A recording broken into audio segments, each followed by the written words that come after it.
Hello and welcome to episode 97 of the world's first Paul Weller fan podcast. I'm Dan Jennings, and 10 years ago I gave up my live streaming career as a radio presenter with one big regret: never getting to interview my hero, the legendary British musician Paul Weller. This podcast exists purely to solve that issue.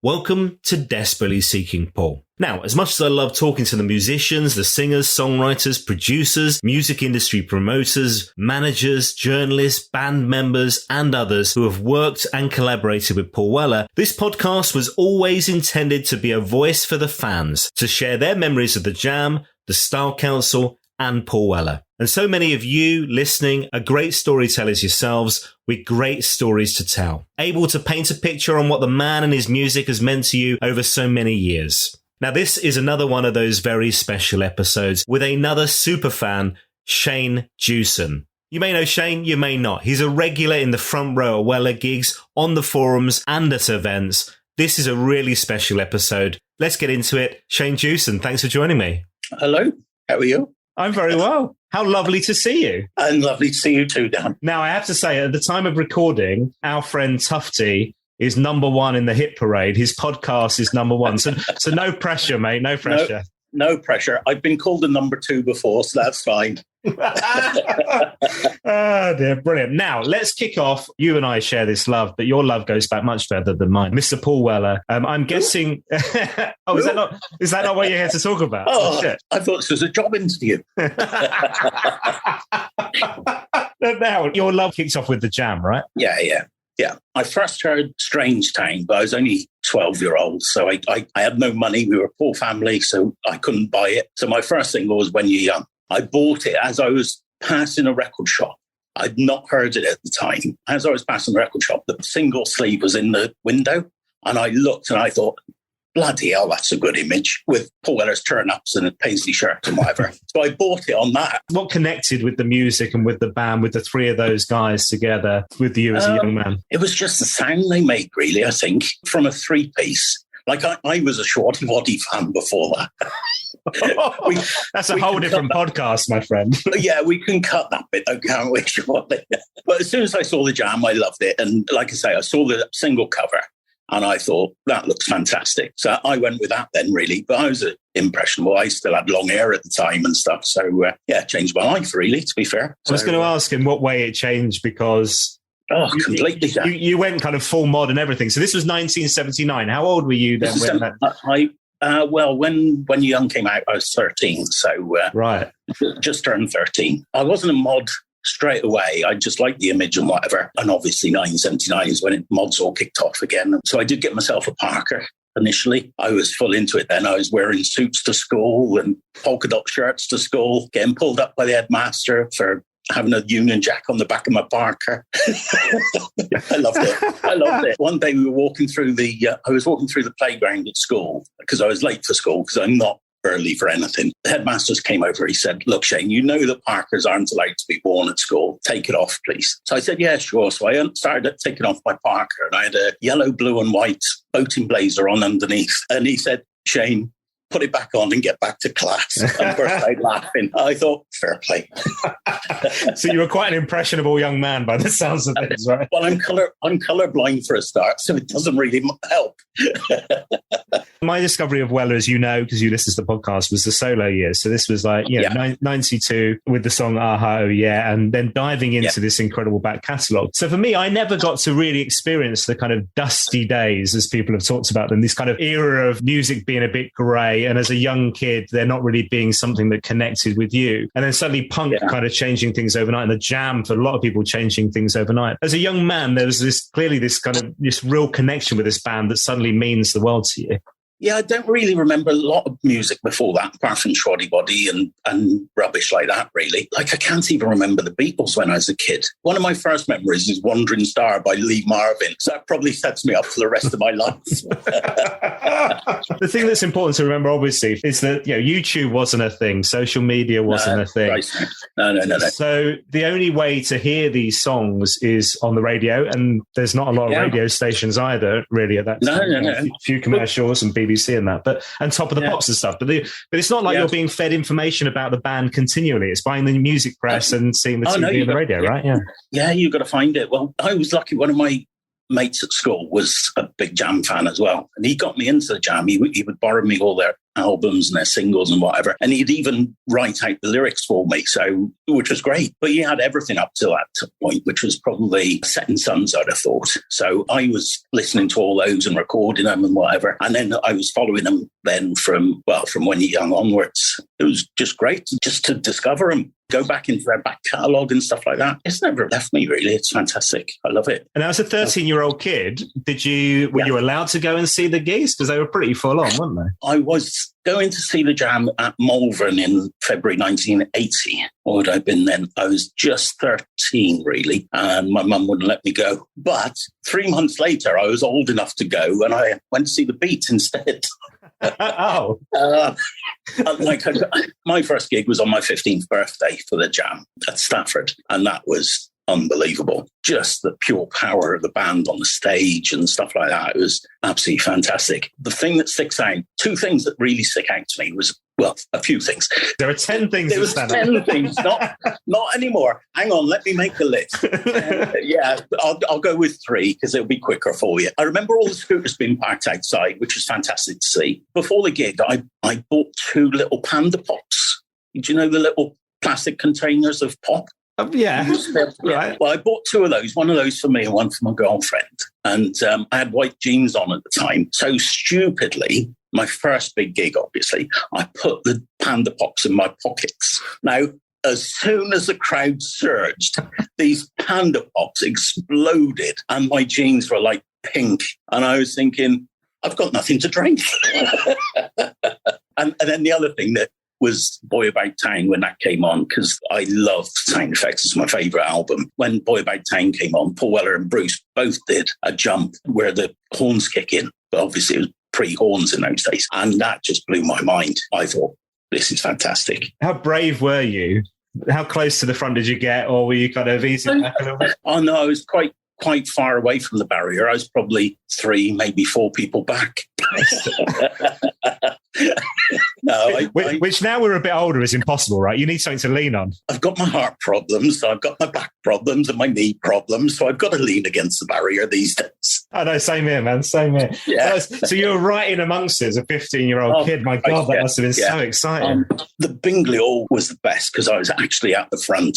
Like I was in front of Paul Weller and just the crowd surging. I wasn't a big lad then. I was probably 8 stone, 5'2", 27-inch waist. Why? Yeah, to be in the front. But I had 2 of my mates by the side of me, and these people towered above me. And like I was being pushed, and I thought I was going to die.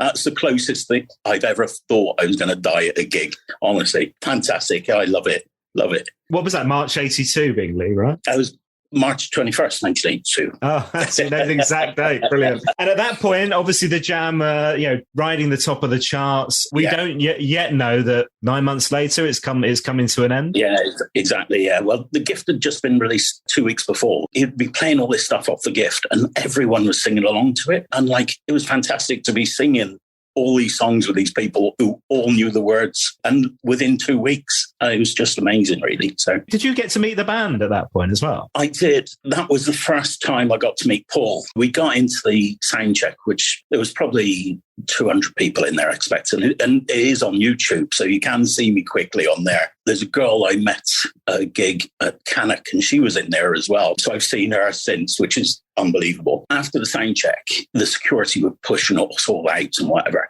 and I saw a gap, and Paul Weller was coming towards the mixing desk, and me being a brave 15-year-old kid, 7 stone of me or whatever, ran straight through the security up to Paul Weller and just said, "Hello, Paul."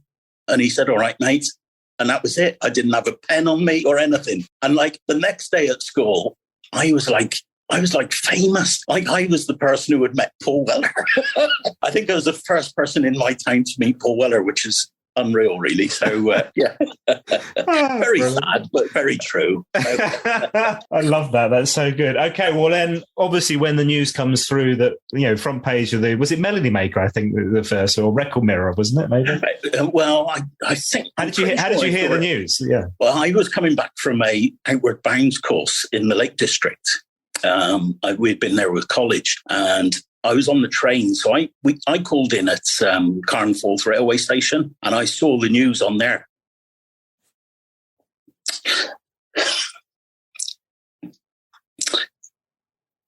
Sorry. You can cut this bit. And it just said jam split, and I thought, shit. And I went back into the train carriage, and all my mates from college were there, and they were all taking the piss out of me, crying on the train. Sorry. Oh, Shane. Man, this is, look what you've done. I mean, I'm going to get so much shit for this again. Oh, man. So what is it? I mean, that connection's still there, and that heartbreak is still there. Unbelievable. Well, when I went to the exhibitions, I went a fair few times. The first time I went to Somerset House, I got on the train. It was my 49th birthday. So it was anniversary again of a jam gig. I burst out into tears on the train, on the tube going there. Then I burst into tears as I walked around the corner. It said the jam above the building. And I had to walk across Somerset House Plaza thing in tears. And then I got inside and I was in the first room. The first room was the Bingley Hall room, and I was on the video. I burst into tears there, and I was in there for an hour and a half. Just in the first room, this was. Just sobbing in the corner. Sobbing in the corner, honestly. I went into the next room, and there was this girl, and she was crying. I said, "Are you all right?" She said, No one understands. I said, "I do." I'm bursting into tears, and we were having a hug in this one room. That's not it. It's so embarrassing. Anyway, we go into the guitar room. I was watching all the videos and whatever, and Nicky Weller and Den Davis walked in, and I stood up. I said, "Look, I've got to say this, but this is the most emotional room I've ever been in my life." Burst into tears. And Nicky said, "Whatever's wrong?" I said, "You don't understand." Well, I didn't think you'd get me into tears this quick, Dan.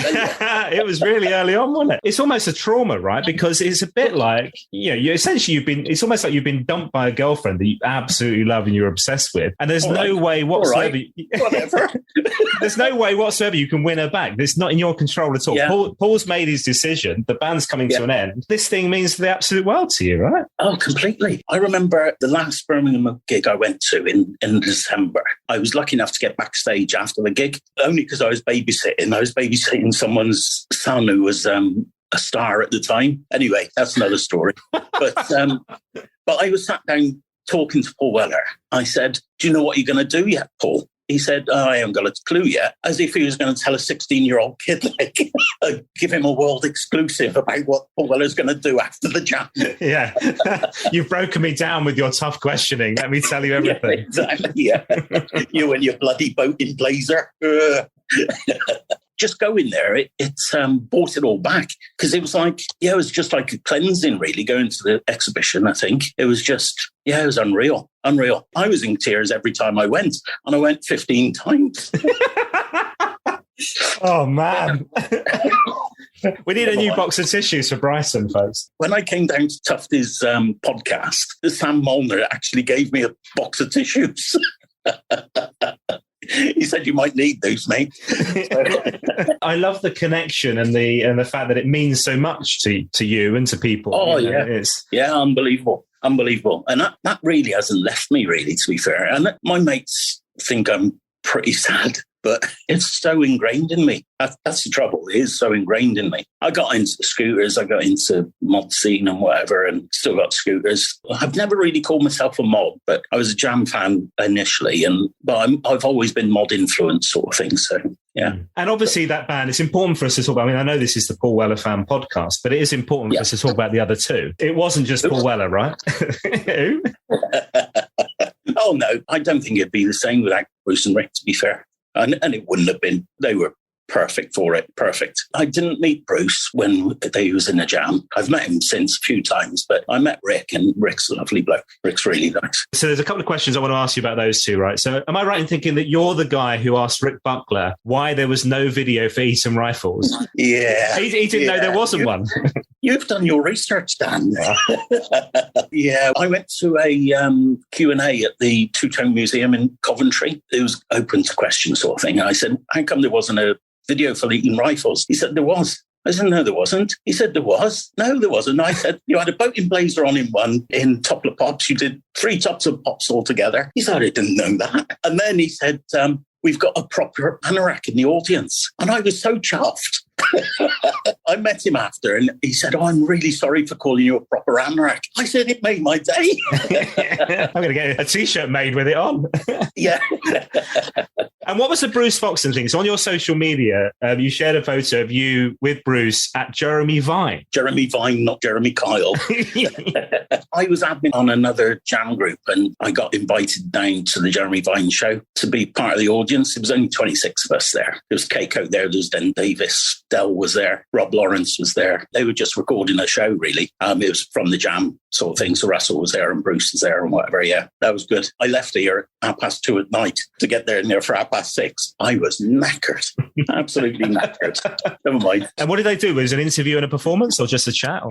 Yeah, there was an interview on the panel there for all the way through the show sort of thing. And they played Smithers Jones at the end, acoustically almost. So it was good. And I got to meet Bruce and Russ as well, which was nice. That's how I got invited down to Black Barn as well through Keiko. So because I knew she was going, she said, oh, I'm off down to the barn this weekend. And I said, oh, do you want a lift? Clever. Very clever, wasn't it? A couple of days later, she said, do you fancy coming down? And I said, yeah, I'd love to. I thought she was joking. Anyway, I said, make sure it's all right with Paul first. She said, yeah, I will. I left at about 6:30 in the morning to go down to Ripley, sorry. Keiko rang me. She said, oh, you coming down? I said, yeah, well, yeah, I will. And I was only parked 10 minutes away waiting for this phone call. And she said, well, come on down now. I said, I'm on my way. So, yeah, it was brilliant. Absolutely fantastic. So, yeah. Oh, wow. Well, we'll talk more about that in a sec because I want to hear the full story of what happened and how and all that. But let's talk the Style Council. So it was quite quick in terms of the next iteration of Paul's career, if you like, wasn't it? How did you feel about them? It was only a couple of months. I loved it. It was, again, there was another connection because Malvern Hills is only down the road from me. So I found out that they were filming this video in Malvern. So I turned up on my scooter, a little 50cc scooter, but I was a day late. There was snow on the ground. I was going 30 mile an hour, probably no gloves in those days. Yeah, so I missed that. But I love the Style Council. I thought they were fantastic, really, especially the first singles. Solid Bond in Your Heart is just unbelievable, I think. Like the video, the song, everything.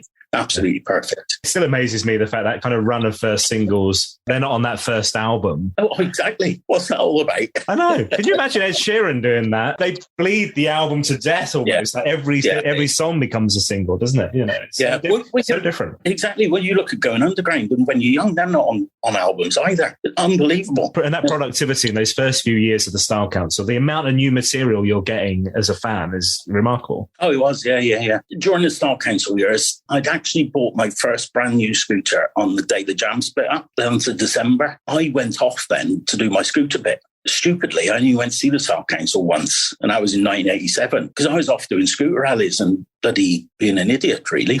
But that's one of my biggest regrets, really, not going to see the Style Council more. 87 would have been what, Cost of Loving period, right? It was a general election tour, so Cost of Loving and Confessions was just about to come out, I think. So, and did you have the blonde highlights like Paul? No comment. You did, didn't you? I did, yeah.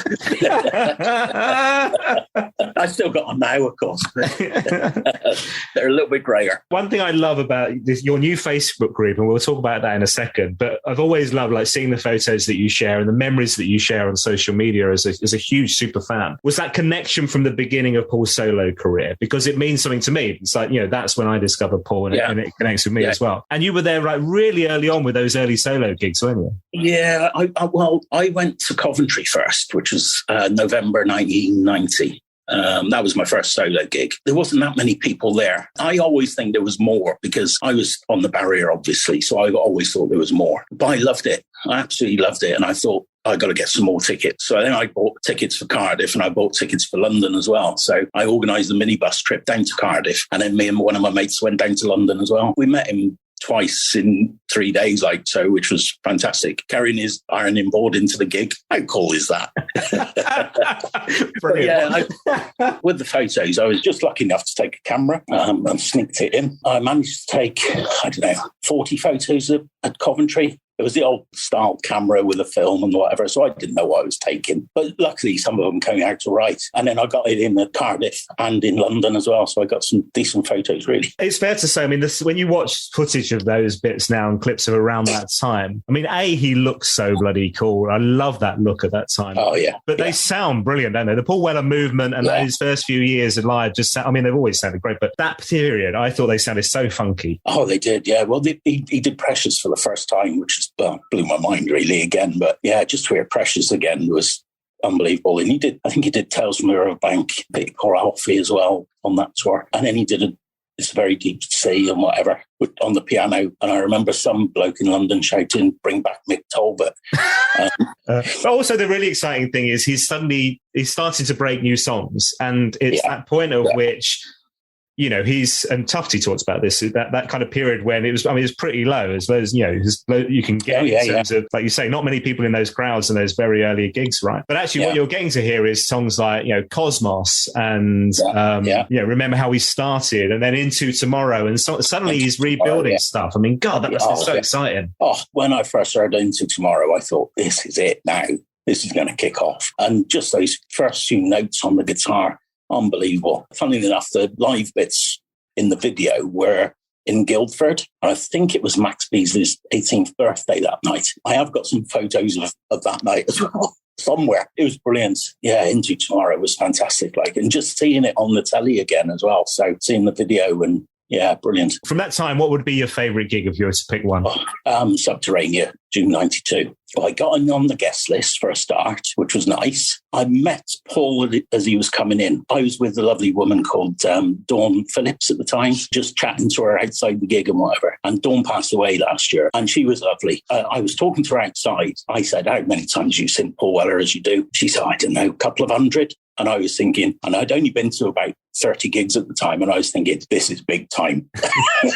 She had a broken wrist at the time, and she had a cast on her wrist. Paul Weller came up to us and said hello and whatever. Paul said to Dawn, he said, "Do you want me to sign your cast?" She said, "No, it's all right, Paul, you can do it later." And I looked at her and I thought, what's this? And he did. I know our friend Helen has still got the cast. Oh, brilliant. Yeah, it's fantastic. But, yeah, Dawn was a lovely woman. I met Dawn a lot of times at gigs in Helen. Subterranea was fantastic. It was a little tiny place. We got in fairly early. It'd been about 6 o'clock. Walked into the gig and John and Paul were at the bar. So I said hello and whatever and bought them a drink, which I thought was very nice of me. Paul Weller had rum and coke. So we were chatting and whatever. And anyway, the gig was fantastic. It was such a hot place. It was in the middle of June, like I say. I had shorts and a T-shirt on and I was sweating like a pig. The stage, our knees were touching the stage. The stage was only like 2 foot high at the very most. So if you put your hand out, which I didn't, must add, you could have touched it. I got some photos from that one as well. And the sweat on him is unbelievable because he took his shirt off for the encore. Oh, he's topless. All right. It was topless. Yeah, just a fantastic gig. And it is still my favourite gig of all time. I've got the set list here for that gig. So I've just looked at what we're talking, right? So let's go through. So he kicks off with Wildwood. Which was played on the electric guitar. I'd been to, was it 3 or 4 gigs that week? Not that tour, that week. Well, there was only 4 gigs in the tour. Okay.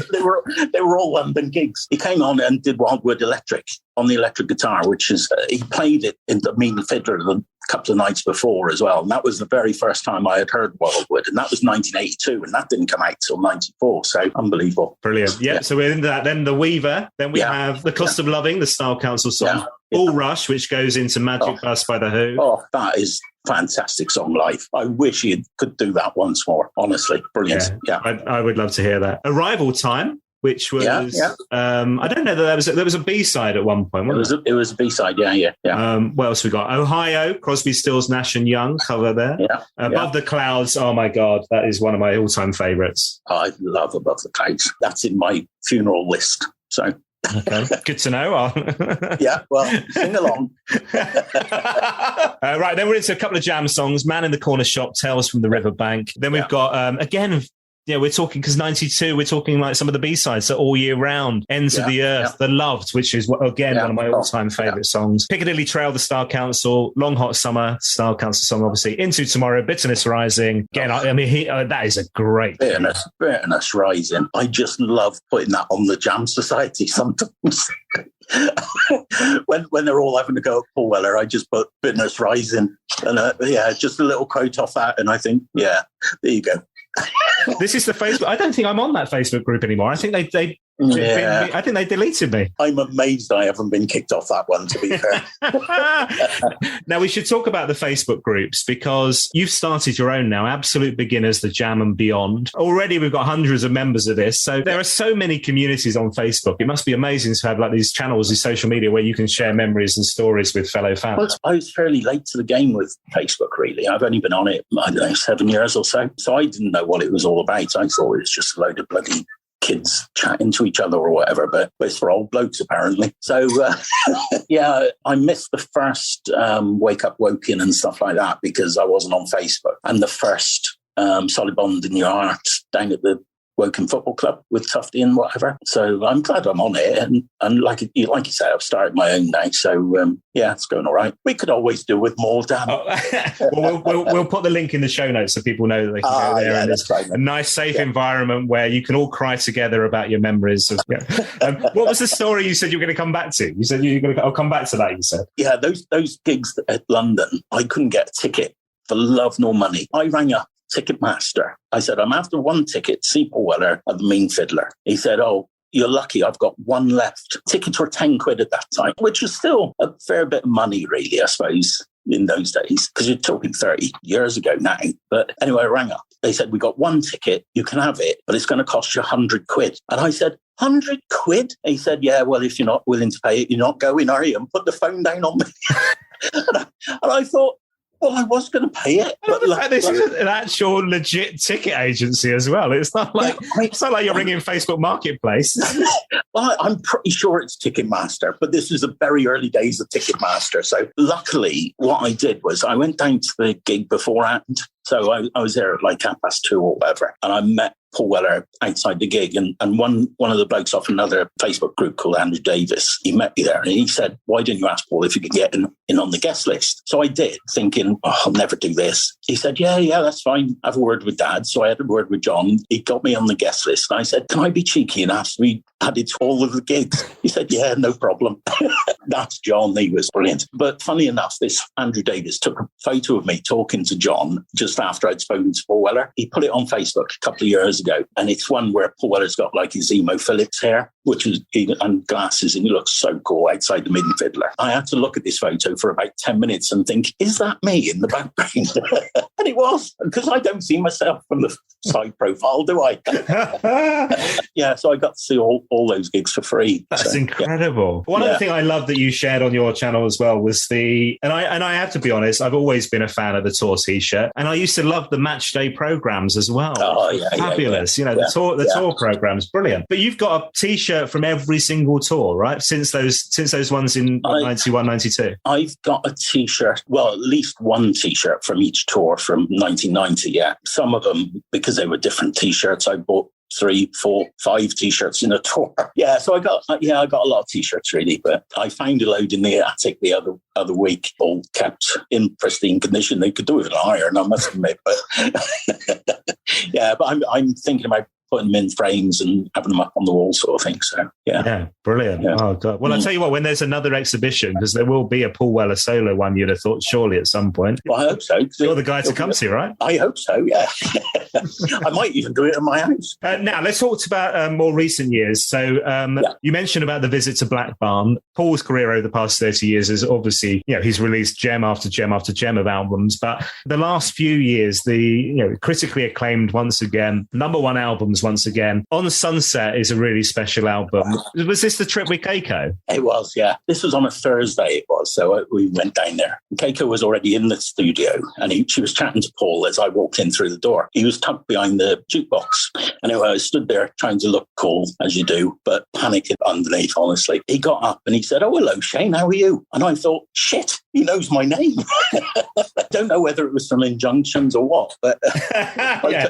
Did he then serve you the papers? Yeah. Yeah, that was incredible, really. And it was almost like he was sussing me out as if I was an idiot or not. I don't know whether I passed the test, but within, 5 minutes or so, he was showing me pictures of his kids on his phone and his scooter he was picking up that weekend and stuff. We were chatting about passing his bike test and stuff, which he hadn't taken at the time. So I was giving him advice on that. We were just chatting about everything, and not just music, but clothes. We were even talking about E-numbers in food and stuff like that. Me, fat old Shane, I tell you. But it was incredible. And I spent probably 4 hours there, I think. And it was the day after they'd finished mixing some of On Sunset, because Stone Foundation brass section were down there the night before doing their bit. He actually asked us, do we want to listen to some of the new tracks? And I was like, do I? Yeah. He was asking me, for God's sake. So he played, what did he play? He played Old Father Time. He played More and Walking. And there was he played More twice. And More was unbelievable. It's the best sounding studio or music place I've ever been to in my life. And he doesn't play it quietly either. It was fantastic. And I was sat opposite him. I was sat on his sofa and he was sat behind the mixing desk. I was watching his face as he was listening back to More. And it was so intense just listening. He said, "Well, what do you think?" And I said, "Yeah, it's all right, Paul, but the brass could be a bit more up in the mix." "Yeah, I thought that," he said, and went and wrote it down on the mixing desk. I didn't even get a mention on the album, I'll tell you. It was fun. Yeah, it was fantastic. Just watching him in the studio and just listening to his stories and stuff like that. I had to ask if I could have a look around the studio and carry on and take some photos and whatever. But he took a photo of me, stood by his jukebox, because I said, "Do you mind if I take a photo of the jukebox?" He said, "Well, I'll take a photo of you." Paul Weller taking a photo of me by his jukebox. And I forgot to get a selfie, didn't I? Anyway, the first time he took the photo, he said, we didn't get Curtis in. So we had to take it again just to get Curtis Mayfield in the background. Yeah. That's unbelievable, isn't it? God. Oh, for me, honestly, I couldn't believe it. I've been following him for a long time, and not many people get to the studio, which is lovely, really. It meant a lot to me, to be fair. And then he said, "Should we go for a cup of coffee down the cafe?" "Shall we?" "Yeah." So we jumped into his Mini. He went and got his Mini. Keiko was sat in the front and Paul was driving. I was sat between Charles Rees and Tom Van Heel in the back of his Mini, thinking, what am I doing here? Going down to the local cafe with Paul Weller. So I managed to catch a photo of Keiko and Paul as they were driving. And that just remains my favourite picture of all time. And I'm not even in it. But it's just a reflection of Paul in the mirror and stuff like that, which he did use for On Sunset video, which I won't mention, but... Inspired by, yeah. That is incredible, wasn't it? God. Yeah, it was fantastic, yeah. Now, look, there's a couple of other things we should talk about as well, because I know you've got stories around these. So Paul Weller TV appearance is always a special thing, right? Later with Jules Holland is one of those shows that Paul does regularly. Oh, yeah. So tell me about this. What happened to this? Presumably you went along, but... I did go along. It was the very first Paul Weller special in 96. I managed to get a ticket from a lad called Sash Patel. I was there with my wife at the time, and she was pregnant with my first kid as well, Stevie. Again, people think that they were surprised I didn't call my kid Paul. That's his middle name. But so she was pregnant at the time with Stevie, and so he was there as well. So that was his first gig, really. So that was fantastic. That was recorded on a Sunday afternoon, almost done in one take as well, which was unbelievable, really. And there was Noel Gallagher there. Who else was there? Rico out the specials. David Seaman was there in the crowd. Kathy Lloyd, the Page 3 girl, just happened to stare at me, I said, but no one believes me. But so that was fantastic. And that was a fantastic way of spending a Sunday afternoon, I think. But yeah. Yeah, God, wow. What was that, the special for Heavy Soul, was it? Or for Stanley Road? It was 96. So what was that? It was before Heavy Soul. Yeah, it would have been the Stanley Road special, right? Yeah, Stanley Road. Yeah, it was Stanley Road, I think. Yeah, so that was 95. So it was just after Stanley Road. Yeah, so that was the very first special. I think it was the very first hour-long show that Jules Holland did, and it was Paul Weller, and he's obviously done it a couple of times now, but it was only the one. And then in the career since in recent years, I mean, you go to everything, like you say, so we've had all the tours for every album. Are there particular moments that stand out for you on those tours? Are there albums or songs that connect from more recent years that you go, God, that one's so special? I don't think I've ever seen a bad Paul Weller gig. I know I'm slightly biased, but I've loved every single one of them. Standout songs, I think, are Weaver, Into Tomorrow. I love it when he does the jam stuff. I can remember the first time he ever did Town Called Malice, and that blew me away. Went on the solo tours. I think he's got the mix just right, so he does a load of old stuff, a load of new stuff as well. So hearing more as well, I thought on the last tour was fantastic. So at the time of recording, we're nearly midway through the current tour for Fat Pop and On Sunset and everything else. I mean, it's remarkable. When you look at the set list, I was in Brighton a couple of weeks back. It's remarkable the amount of songs he packs in. But you go, hold on. You could do like another 5 set lists that are completely different songs, and they still be high quality, right? I know, exactly. It's incredible, really. The amount of back catalogue of songs is fantastic, isn't it, really? I'm sure he does it just for him to enjoy it, not for the fans. That's how it should be, really, I think. I know people whinge that he doesn't play bloody in the city or going underground or whatever, but he's got to be happy with it as well, not let alone us. So you've got to connect with the songs. I mean, but you think even in the current tour, there's nothing from True Meanings. You go, what? No, you do wonder sometimes where he comes up with his stuff. But what did he play on the last tour? I think it was only 3 songs off On Sunset, I think, which is incredible, really, because that was number 1. I went to the Coventry gig last tour in the Oxford gig, and he was on stage for 2 3/4 hours at Coventry, did 36 songs or something stupid, and there was no support. He just came on and did it. My bladder would have just been screwed. God, Dan, the idea is don't ever go for a drink before. I don't drink anyway, but I don't drink for about 3 hours before a gig, just in case I have to go for a pee.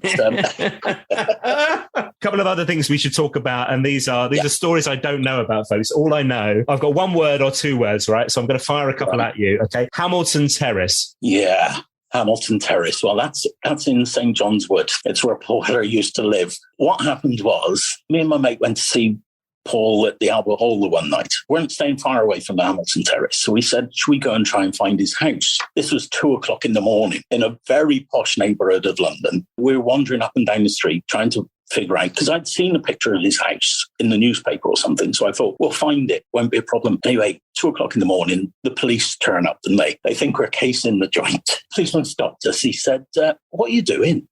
We said, you won't believe this, but we're Paul Weller fans. We know Paul Weller lives in this street. We just wanted to see where his house was. He said, you do know it's 2:00 in the morning. Yeah, I know it's 2:00 in the morning, but we want to see Paul Weller's house. He believed us after a while, and he was saying, well, that house over there is Paul Weller's house. That is Vinnie Jones's house. That's Gary Lineker's house. And he was pointing out all these celebrities. He said, I suggest you piss off home. I love it. That was quite funny. But I'm not a stalker, Dan. Is Paul aware of these stories? You might not be able to get back into Black Barn. I can't tell him these stories. Bloody hell. Right, Send is another word I've got, which is a place near Woking, right? It is a place near Woking. Hold on, didn't he used to live there as well? Yeah, Vicarage Lane, I think it was called. Anyway, you know when I said I'm not a stalker? We went to there was a jam appreciation day, I think it was called, or something like this, down in Woking. I was there and we watched the Jam with 2M's, the tribute band, which was one of the first ones. And I was stood between Nicky and Ann Weller and Rick Butler watching the Jam tribute band, which I thought was amazing. I know that's a little bit of a side, but that's why I was in Woking. Brilliant. Brilliant. I didn't go down there just for that reason. Yeah, after the gig again, me and the same mates, we said, should we go and find his house down in Send? So we went down to Send, found his house. It had all these big black bars around the gates and whatever. Anyways, his Yellow Pages was on the floor. So my mate pinched the Yellow Pages because it said Weller on the front. There was a footpath all the way around his house. And again, this was about 1:30, 2:00 in the morning as well. The music he was playing, because obviously he was playing a load of ska and reggae at about 1,000,000 decibels. And we were listening to it as if we were in a bloody gig. Honestly, like you say, I'm not a stalker, Dan. Royal Albert Hall we should talk about as well. This is another one, video recording. Yeah. Well, again, me and the same mate. This guy sounds trouble. Yeah, he started it all, I tell you. Yeah, we both took Sony Handycams down to record the gig because we were sat on probably the second level. So we were sat about 3 people apart. We both started filming, and in those days you had a little red LED on the front of the camcorder. So I put some blue tack over mine. So I was filming the gig. He was filming the gig. He got caught with his Handycam. They took that off him. I carried on filming. So I managed to film the whole gig. This tour, I did the whole UK tour. So I was going home, recording a load of videos to sell, to pay for my tickets for this tour. It was funny because you'd start down south and you'd get like a tenner for these videos, and they were good. They were all right. So I was getting about a tenner down south. Further north, you got Newcastle, we were getting a £5 for them. Glasgow, we were getting £2 for them. And I was thinking, well, £2's better than nothing. I managed to pay for all my gig tickets just by selling videos. Yeah, so but I did share it the other day on YouTube on my site, I think. So it is out there on YouTube. And a lad called Tony Johnson came up to me in Rotterdam when I went to see Paul Weller in Rotterdam a couple of years ago, and he said, "Are you Shane?" I said, "Yeah." He said, "I bought a video off you of Paul Weller at the Albert Hall." And I was thinking, shit, he wants his money back. He's complaining it's not high definition. He said, well, it was in high definition. That's the trouble. It was in high 8 stereo. I said, "Oh, you can't have your money back." He said, "No, I loved it." He said, "I just recognise you from back in the day." Oh, that's so cool. Well, brilliant. Yeah, that was funny. I love the idea of just going, do you know what I'm going to do every night of the tour? I'm going to do the whole lot and go through. I did 5 nights in a row at the Royal Albert Hall in 2010 was my one. Yeah. I did, but I've not done that yet.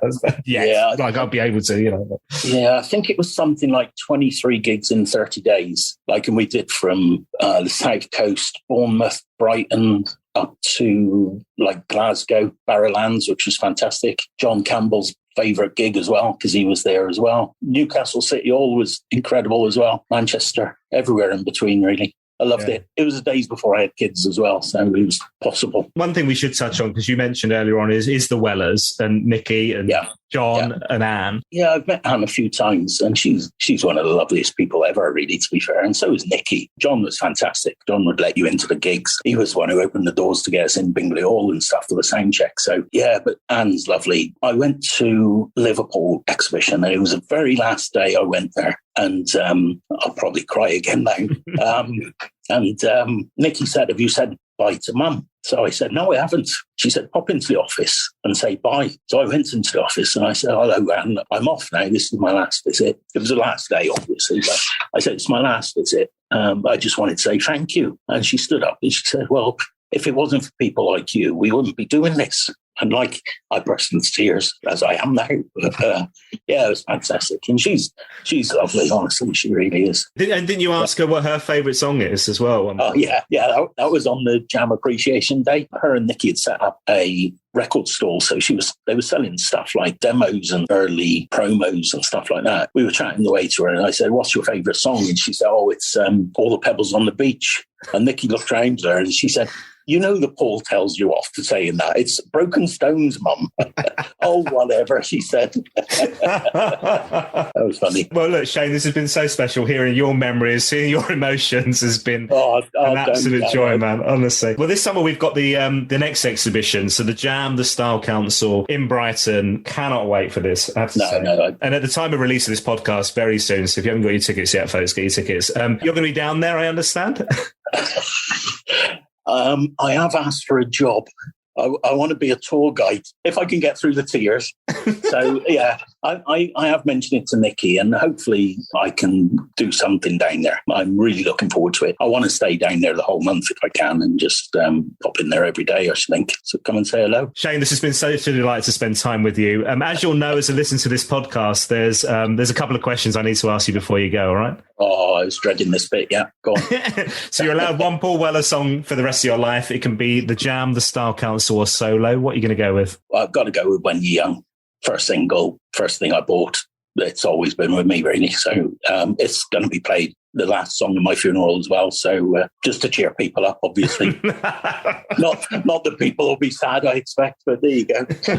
Oh dear. Well, no, it's funny, isn't it? It's those songs that connect with you and just stay. I mean, that's what I'm trying to do the maths now. That's 43 years, is it? 43 years, yeah. In August 16th, roughly. Final question. Purpose of this podcast is obviously to talk to super fans. It's to talk to people with connections to Paul, who have worked with Paul, played music with Paul. Lovely people like yourself, but really deep down, it's for me to get the interview with Paul Weller that I never managed during my radio career. I'm not sure if you're helping this situation or not, to be honest, with your stalking stories, but we'll see. You won't take any attention to me, I tell you. If it happens, what should I ask him? I've thought about this, and it's not so much a question, it's more of a statement. In the About the Young Idea video, he said, I don't know whether it ever made a difference letting people into the sound checks, but like it made a complete difference. I think that if I hadn't been left into that sound check, I think my life would have been completely different. Just having that connection with the fans, I think, is incredible. To let people in for a sound check. No one does that. Like Tufty says, you can't imagine Elton John doing that, can you? So, yes, that's more of a statement, really, more than a question. So I don't know if that answers it for you. I like the idea. I mean, the thing is, I think it's a great, because the thing is, obviously, as a 13-year-old kid, you can't necessarily afford the gig, right? I had my first ticket off my dad for my 15th birthday. It was £4, I think. And that was a lot of money. My dad didn't have a job at the time. We were living in a council estate and stuff like that. So it was a lot of money for us, really, to be fair. My first job, I was only earning £25 a week on a yacht scheme and whatever. So it was a fair chunk of money. And we never had a car. I had this ticket for Stafford and I didn't have a clue how I was going to get there. I didn't even know where Stafford was. It was just because it was on my birthday. That's why I wanted it.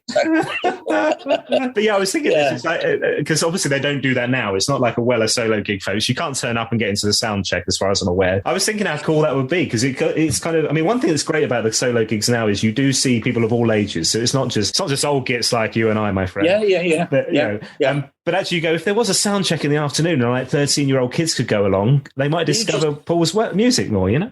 Exactly, yeah. It was a fantastic idea, honestly, just letting those kids in. It was like your own private gig. When I went in, I didn't know about sound checks at the time. I thought, what the hell is this all about? Like, do they know that we're here, sort of thing? And we're all running in and like, I'm thinking, shit, we're at a jam gig before a jam gig. It was incredible. But you just imagine doing that now. Like you say, getting people's interest from kids and stuff like that, isn't it? Like a matinee show. Yeah. Not that it's come to that yet, surely. Well, for me, soon it might need to be, you know. Yeah. Hey, man, this has been so great. Enjoy the gig tonight. I know you will. And tomorrow night and the next night. And tomorrow and next week and the week after. Yeah. No, I've really enjoyed it. Yeah, I've loved it. Thank you for asking me for a star. I'm only a fan. My thanks once again to Shane Juson. A real joy to hear his stories on the podcast. And make sure you head to my website. All the show notes, loads of pictures and information from Shane on there is paulwellerfanpodcast.com. And if you enjoyed listening, there are various ways to show your support. Number one, you can buy me a virtual coffee or get some of our new exclusive official merchandise on my website, paulwellerfanpodcast.com. Number two, you can get your tickets for the live podcast we have coming up, Halifax, as part of Paul Weller Day on July 3rd when he plays the Peace Hall, plus the big exhibition in Brighton, This is the Modern World. Details on my website. Number three, you can share a link to this podcast on your social media channels. It really does help to spread the word. Put it into the Jam, Style Council and Paul Weller forums as well. Get in touch on social media, on Twitter, @WellerFanPod, or on Instagram and Facebook, Paul Weller Fan Podcast. Thanks for listening. I'll see you next time.